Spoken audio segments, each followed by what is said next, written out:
दूर किसी एक जंगल में बुलबुल चिड़िया अपने पति टुन्नू और बेटे चूचू के साथ रहती थी।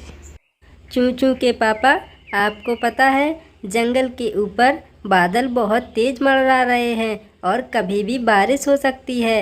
हमारे पास तो सिर्फ कुछ ही दाना खाने को बचा है। हाँ हाँ बुलबुल, मैं भी यही सोच रहा था।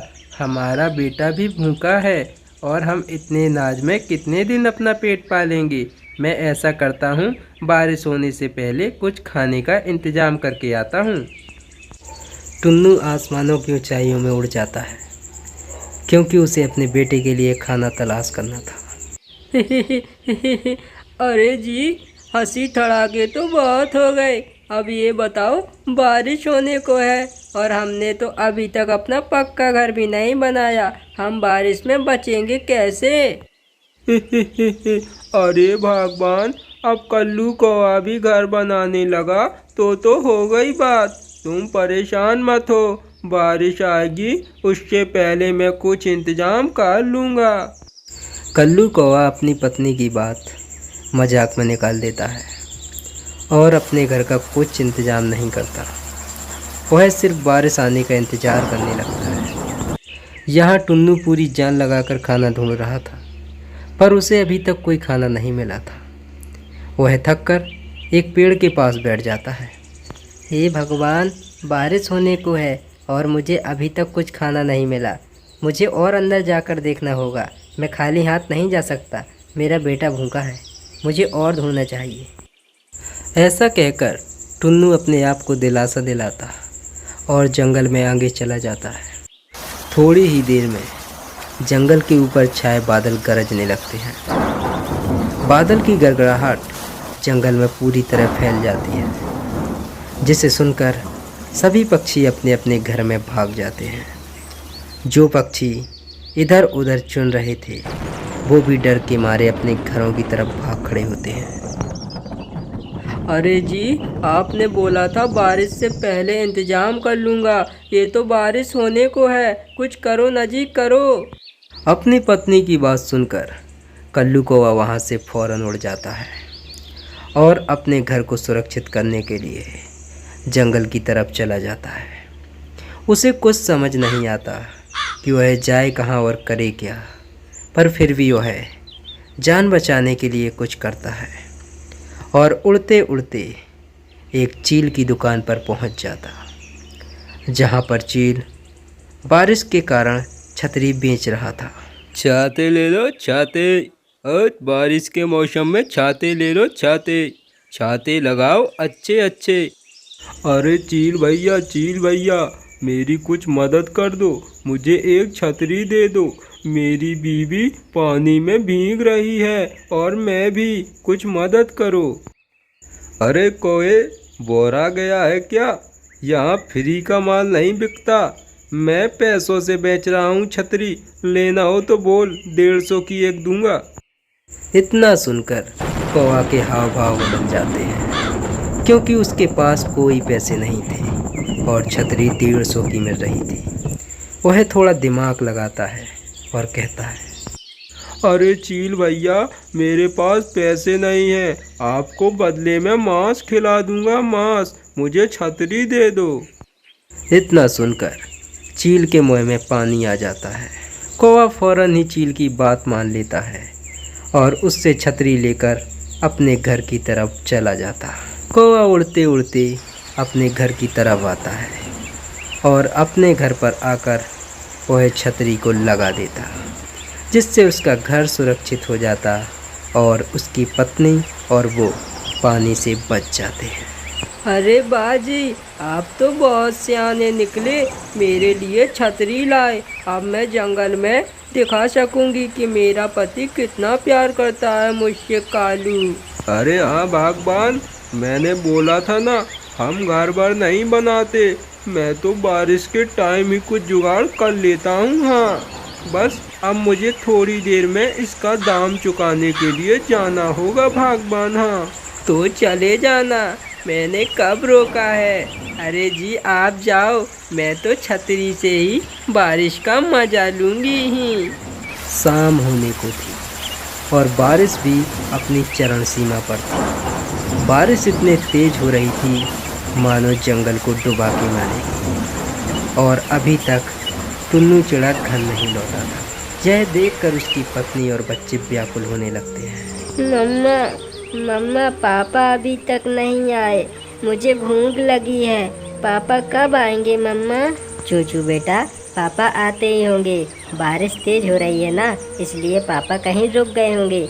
और तुम धैर्य रखो, पापा तुम्हारे लिए बहुत सारा खाना लाएंगे। बुलबुल चिड़िया अपने बेटे को दिलासा दिलाती है। पर सच तो ये था कि टुन्नू को अभी तक कोई भी खाना नहीं मिला था। टुन्नू जंगल में आगे बढ़ता जाता है। रात होने को थी। आखिरकार टुन्नू को एक मकाई का खेत दिखता है। हे भगवान, आपका बहुत बहुत धन्यवाद। आपने मुझे खाना मिलवा ही दिया, वरना मुझे तो लग रहा था आज मुझे खाना ही नहीं मिलेगा। अब जल्दी से कुछ दाने खा लेता हूँ और अपने बेटे के लिए मकाई लेकर जाता हूँ। ऐसा कहकर टुनटुन कुछ मकाई के दाने खाने लगता है। ऐसे ही बारिश में कल्लू कौवा अपने घर से निकलता है और जंगल की तरफ चला जाता है, क्योंकि उसे चील को दिया हुआ वादा पूरा करना था। वह किसी पक्षी की तलाश में था। वह उड़ते उड़ते एक पेड़ के पास पहुंचता है और झाड़ियों को देखकर कहता है, अरे यही तो रास्ता है जंगल से बाहर जाने का, पर यहाँ तो कोई पक्षी नहीं दिख रहे। लगता है मुझे देखकर डर गए। ऐसा करता हूँ, इन्हीं झाड़ियों में छुप जाता हूँ। जब कोई पक्षी निकलेगा तो उस पे हमला कर दूंगा और उसे पकड़ लूँगा। हाँ, ऐसा कहकर कल्लू कौवा झाड़ियों के बीच छुप जाता है। वह ऐसे छुपता मानो वहाँ पर कोई था ही नहीं। थोड़ी देर बाद टुनटुन अपना पेट भर लेता है और मकाई का भुट्टा लेकर वहाँ से उड़ जाता। वह अपने घर की तरफ जा रहा था। बारिश अपने चरण सीमा को छू रही थी। वह उड़ नहीं पाता, पर टुनटुन पूरी जान लगाता है और वह उड़ता है, क्योंकि वह अपने बेटे को भूखा नहीं देख सकता था। इसलिए वह कोशिश करता है और तेज हवाओं को चीरते हुए आगे बढ़ता है। जैसे ही वह जंगल से निकल रहा था, तभी कौवे की नज़र उस पर पड़ जाती है। कौवा तुरंत ही डंडा निकालता और उस पर वार कर देता। मुझे पता था कोई ना कोई पक्षी निकलेगा जरूर। पकड़ गया। अब इसको जाके चील को दे देता हूँ। काम हो गया मेरा। और फिर मैं जाके अपनी भागबान के साथ छाता में छुपूंगा, छाता में। ऐसा कहकर कल्लू कौवा बहुत ही खुश होता। वह टुन्नू को अपनी चोंच में दबाता और वहाँ से उड़कर चला जाता है। वह उड़ते उड़ते चील के पास जा रहा था और थोड़ी देर उड़ने के बाद वह चील के पास पहुँच जाता है। अरे चील भाई, मैंने आपसे जो वादा किया था उसको पूरा कर रहा हूँ। ये लो चिड़िया का मांस, अभी ताज़ा ताज़ा लाया हूँ। अरे वाह कौवा, तूने अपना वादा पूरा किया। मैं बहुत खुश हूँ। ठीक है, इसको यहीं रख दो और तुम जाओ। बारिश बहुत तेज हो गई है, ऐसे में फिर तुम घर भी नहीं जा पाओगे। हाँ चील भैया, बारिश बढ़ रही है, मैं चलता हूँ। तो फिर ठीक है। ऐसा कहकर कल्लू कौवा वहाँ से निकल जाता है। वह बहुत ही खुश था। चील को मांस मिलते ही वह अपनी दुकान बंद कर देता है। वह टुन्नू को अपने घर लाता है और उसे खाने की तैयारी कर लेता है। वह टुन्नू को खाने वाला था, तभी टुन्नू से आवाज़ आती है, मुझे छोड़ दो। मेरा बेटा भूखा है।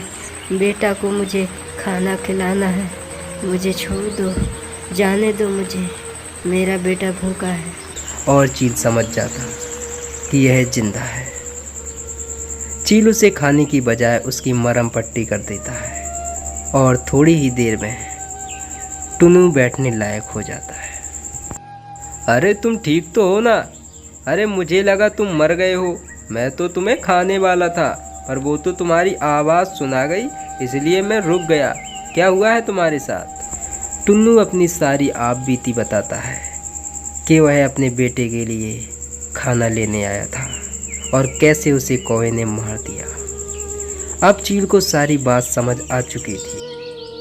अरे अब मैं तुम्हें नहीं मारूंगा, तुम परेशान मत हो, और मैं तुम्हें तुम्हारे घर भी छोड़ाऊंगा। और रही बात खाने की, तो मैं उसका भी इंतजाम कर दूंगा, और बाद में उस कौवे को भी देख लूँगा। तुम बिल्कुल परेशान मत हो। चलो मैं तुम्हें तुम्हारे घर छोड़ाता हूँ, वरना बारिश तेज हो गई तो तुम जा भी नहीं पाओगे। ऐसा कहकर वह टुन्नू को अपने कंधे पर बिठा लेता है और फलों से भरी बोरी अपने पैर में दबाकर उड़ जाता है।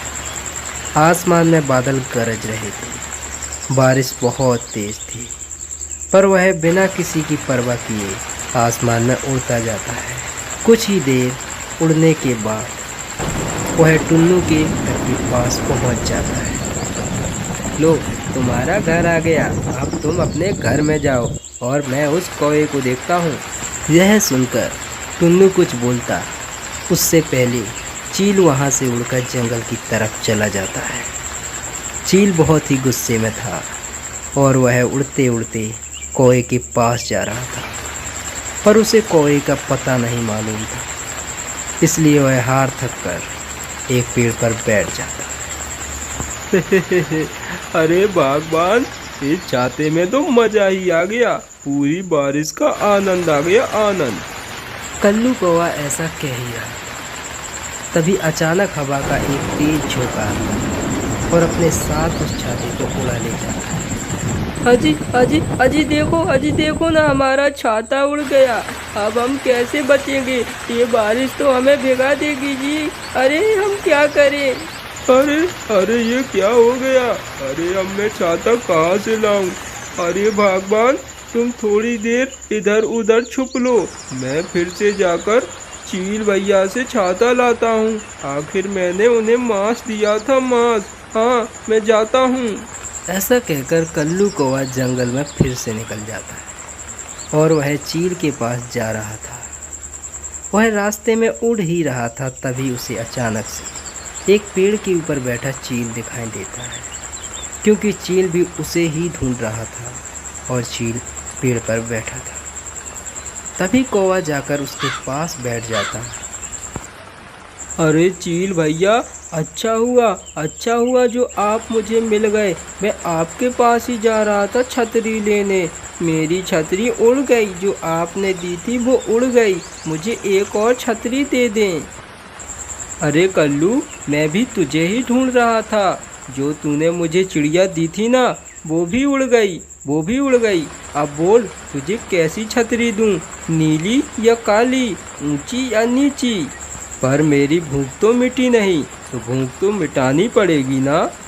ऐसा कहकर चील अचानक से कल्लू कौवा के ऊपर हमला कर देता है। हमला को देख कल्लू कौवा तुरंत ही वहाँ से उड़ जाता है। कौवा उड़ता देख चील भी उसके पीछे लग जाता है। कल्लू कौवा बहुत ही तेज़ी से उड़ रहा था। वह उड़ते उड़ते अपने घर के पास पहुँचता है और अपनी पत्नी से कहता है, अरे कल्लू भाग, कल्लू भाग, मैं बोल रहा हूँ भाग कल्लू, भाग कल्लू। अरे क्या हुआ जो मुझे मेरा पति भागने को बोल रहा है? मैं तो नहीं भागती। अरे ये चील, अरे मुझे मार देगा, भागो। चील को देख उसके भी पसीने छूट जाते हैं और कल्लू कौवी भी जंगल में भाग जाती है। चील उन दोनों को देख लेता और उनके पीछे लग जाता है।